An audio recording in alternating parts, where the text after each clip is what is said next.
আপনি অভ্যস্ত বলে ভোট দিতে চলে গেছেন, অভ্যস্ত বলে হাসিনার শাসন পছন্দ হয় না, আপনি দুবাইয়ে মিছিল বের করে আলাইছেন।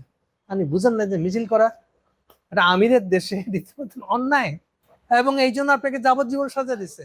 আপনি জনগণের ধারণা প্রয়োগ করতে গেছেন উইদাউট নোই। ওখানে যে জনগণের ধারণা নাই, এটা যে কাজ করে না, এটা কবর দিয়ে একমাত্র আমি থাকতে পারে কেউ, এটা কবর দিয়ে একমাত্র খলিফা থাকতে পারে কেউ। আমি এতবার করে বলার পরেও আপনারা শুনতেছেন না আমার কথা। না, মুসলমানদের জন্য ওটাই চেষ্টা। এর আগে সমাজে কোথাও পলিটিক্স ধারণা নাই। হোয়াট ইজ পলিটিক্স কেউ জানে না।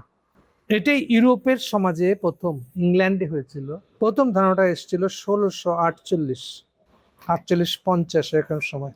আসেও শেষ হয়নি, এটা গেড়ে বসতে আরো 300 বছর লাগছে। ডালপালা 1906 সালেই কেন মুসলিম লীগ গঠন হয়েছিল, এত সময় থাকতে? কারণ এরপর থেকে এইবার আমরা আস্তে আস্তে একটু একটু করে একটা ছাড় দিচ্ছে আমাদেরকে, কারণ ওরা বুঝছে যে এরকম যদি আরেকবার সিপাহী বিদ্রোহ হয় তা আমরা শেষ। হকের, আপনাকে যে হক পালন করতে হবে এবং ওটা যে তার হক, কম আয়ের লোকেদের হক, এটা এই ধারণার উৎস কি? এটা সত্য যে তার কি প্রমাণ কি? সিম্পল, আল্লাহ বলছে। Who is the authority? Allah বলছে। Cannot challenge. মাথা নিচে করে আপনি এখন সুশীল করে যান।